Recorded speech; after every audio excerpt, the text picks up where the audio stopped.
Всем привет, друзья! В преддверии светлого праздника хотим показать вам рецепт шоколадной пасхи с вишневой начинкой и основание шоколадного бисквита брауни. Для начала будем готовить бисквит. Сейчас на видео будем делать сразу два десерта, поэтому на увеличенное количество ингредиентов у нас не обращайте внимания. В описании мы укажем рецепт для одной творожной пасхи. Сейчас будем взбивать сливочное масло, оно должно быть обязательно мягким. Масло лучше за несколько часов достать из холодильника, чтобы оно успело размягчиться.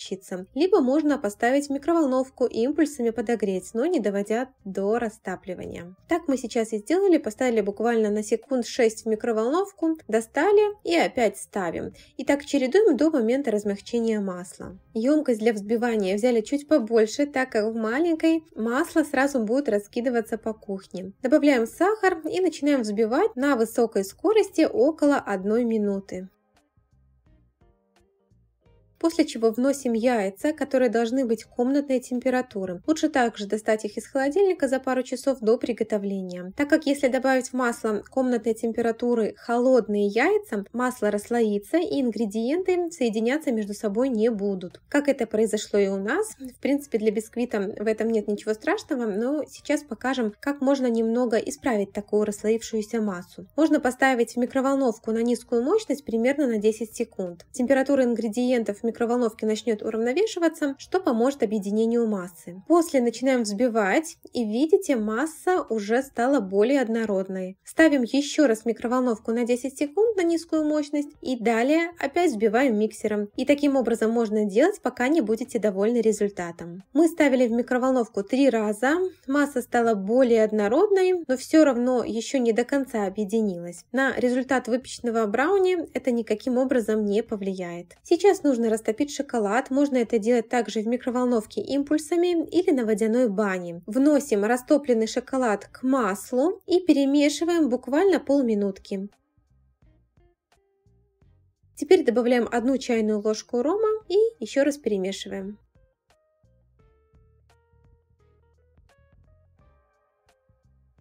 К муке добавляем разрыхлитель и все сухие ингредиенты высыпаем в шоколадную массу. Перемешиваем на средней скорости миксера недолго, просто чтобы все ингредиенты объединились, после чего домешиваем лопаткой.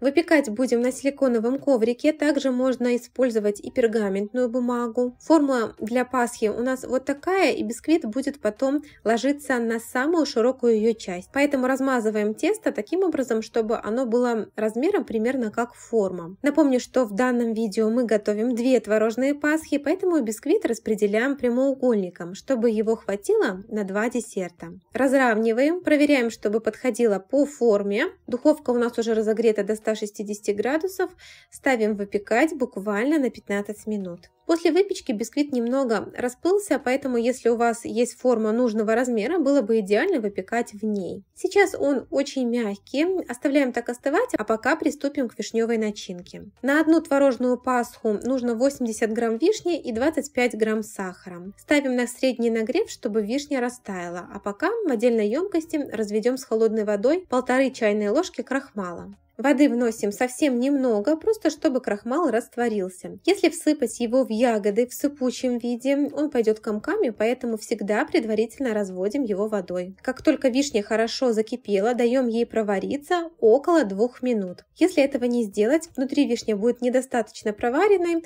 и потом из нее будет вытекать лишняя влага. Проварили 2 минуты и далее вносим разведенный крахмал, при этом активно мешая вишню. Крахмал имеет свойство быстро прилипать к дну кастрюльки, поэтому обязательно мешаем, проходясь по дну, снимая все налипшее. И так еще увариваем около 1 минуты, дожидаясь, пока крахмал загустеет.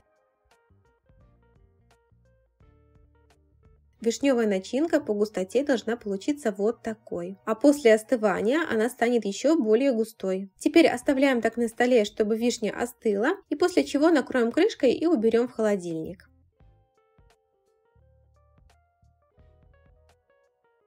Брауни уже полностью остыл, теперь берем форму и наметим ей контур.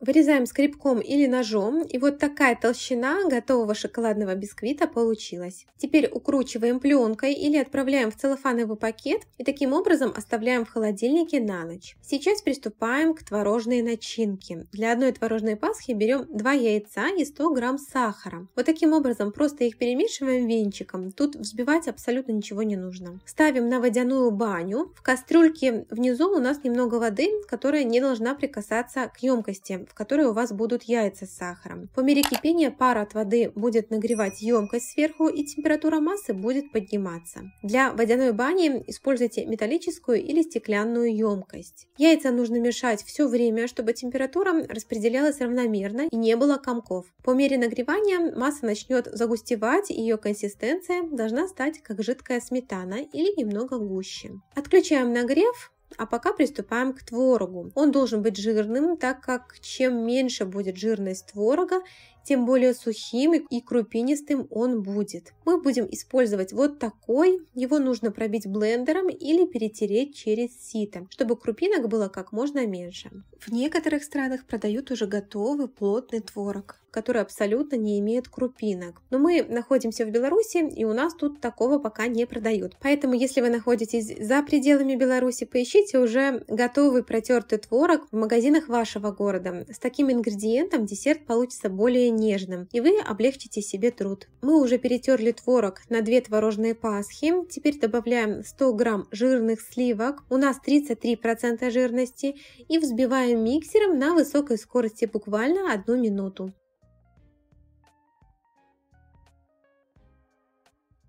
В отдельную емкость вносим 50 грамм сливочного масла и 80 грамм темного шоколада. Мы используем вот такой. Теперь шоколад нужно растопить. Делать это можно вместе с сливочным маслом. Ставим в микроволновку и топим импульсами. А пока шоколад растапливается, к яйцам, которые были на водяной бане, постепенно добавляем взбитый творог со сливками. После внесения всего творога на высокой скорости миксера еще раз пробиваем массу, чтобы она стала максимально однородная.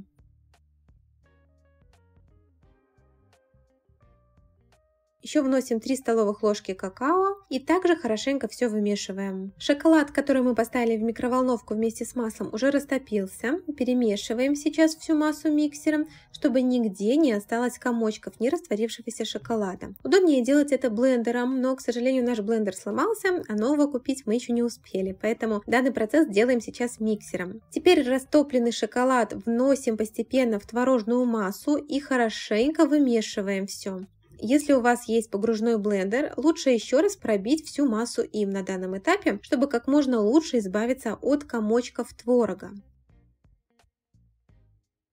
Теперь собираем форму. Они бывают с различными рисунками. У нас вот такая. Сейчас понадобится марля. Ее можно купить в любой аптеке. Отрезаем достаточно большой кусок, складываем его пополам, и он должен быть такого размера, чтобы потом сверху закрылась поверхность. Сейчас марлю намочили, выжали и стараемся уложить форму так, чтобы не было изломов ткани. На дно укладываем творожную массу, и теперь для начинки нужно сформировать бортик. Это удобно делать при помощи кондитерского мешка. Вот таким образом плотно заполняем творожной начинкой, центр оставляя полым. Также это можно сделать и чайной ложкой, но если у вас есть кондитерские мешки, с ними это будет сделать намного удобнее. Бортик должен быть достаточно толстым, чтобы вишневая начинка потом, когда мы снимем уже форму, не распирала изнутри и не вытекала. А пока мы формируем бортик для начинки, поставьте, пожалуйста, нам лайк за наши старания. Любая ваша активность очень помогает развитию нашего канала.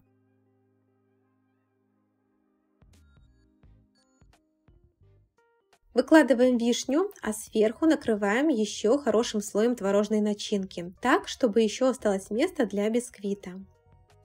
После того, как бисквит отлежался в холодильнике, он стал плотным, и если вдруг он у вас сломался, ничего в этом страшного нету. Пропитавшись влагой от творожной начинки, все склеится. Вот так укладываем и сверху немного вдавливаем вглубь формы. И таким образом мы полностью заполнили начинкой вровень с формой. Сверху можно еще дополнительно промазать творожной массой, чтобы бисквит хорошо пропитался. Накрываем хвостиками марли. Форма должна стоять на какой-то возвышенности, а под низ можно подставить любую емкость, в которую будет стекать лишняя влага из творожной начинки. Можно использовать любые подручные средства, главное, чтобы сыворотка из творожной начинки могла беспрепятственно вытекать. В таком виде оставляем в холодильник на ночь. За это время вся лишняя влага вытекет, начинка утрамбуется, застынет, и утром можно будет снимать форму. Уже прошла ночь, творожная пасха застыла, и вот такое количество сыворотки из нее вытекло. В зависимости от творога количество сыворотки будет разным. Устанавливать будем ее на подложку. В кондитерских магазинах мы подобрали специальные коробки для такого десерта, и под них уже продавали готовые подложки. Также можно устанавливать и на любую ровную поверхность. Вот таким образом сверху прикладываем подложку и переворачиваем творожную пасху на нее. Теперь снимаем пластиковую форму и убираем марлю.